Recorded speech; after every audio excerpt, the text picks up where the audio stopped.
Okay, so today our mission is a deep dive into this really complex world. M. Sylvia Martin built in the Helix novels. Right. We're looking squarely at the secret war framework that comes entirely from book one, Helix, The Power of The Anubis. first novel really lays all the groundwork, yeah. It introduces these two huge opposing sides. You've got the Helix organization, this tech superpower, Mm-hmm. and then their own creation, basically, the Pantheon, this group fighting back. Think characters like Corbin, who's Anubis, and Zora carrying Set's power. Genetically engineered gods, which is just a wild concept. Exactly. Yeah. And it all revolves around this big, kind of scary initiative called the Progenitor Project. So let's unpack this whole science versus, I guess, divinity clash. What was really fascinating is how the book frames it. It's like an ideological fight over creation itself.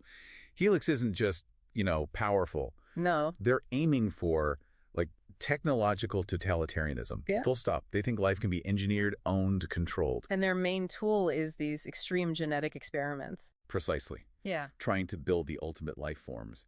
And their leader, Cage, he really personifies that cold, calculating side. Almost sadistic, the book suggests. Yeah, Cage isn't just some CEO figure. He is their philosophy in action. Yeah. If Helix is the body, then the Progenitor Project. That's the engine. That's a good way to put it, yeah. The Progenitor Project is Helix trying to, patent godhood. It's not just tech advancement. It's more. It's about biological supremacy and divine mastery, as the source puts it.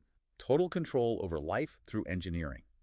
That's why they made the Pantheon originally. Using old myths as blueprint. Exactly. Egyptian gods specifically. You mentioned Corbin as Anubis. There's Desmond as Horus, Kiara as Sekhmet. Right, so they're described as this society of modern gods made by science, but now they're trapped in this hidden war just fighting to be free. Mm-hmm. Autonomy. And using those ancient Egyptian figures, Mm-hmm. it feels deliberate, Like the resistance is tapping into something timeless that science can't just pin down. And look at who Helix is most interested in. That tells you a lot. The whole Progenitor Project really focuses on Zora Miller. She's the key. She's the absolute nexus. She holds this dormant, chaotic power linked to the god set. And Helix is desperate to get her because that power is huge, unstable. It's the one thing they can't quite code or control. Exactly. Which leads to this really interesting core irony in the story structure. Yeah, talk about that, because you have Corbin, who embodies Anubis, god of death, judgment, order. Right, Mr. Control, basically. But his whole purpose becomes protecting Zora, who is the source of pure chaos, Set.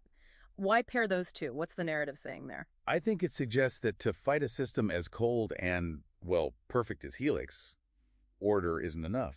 Even Anubis's kind of rigid judgment, it won't cut it alone. So you need the chaos. You need to integrate the wild card. The resistance has to accept and even, maybe, harness Zora's chaotic power to survive. Order needs chaos to win here. And that pivot from code to chaos, it also seems to define what the resistance actually uses as a weapon. Helix has genetics, data. Right, the hard science. But the Pantheon runs on emotional bonds.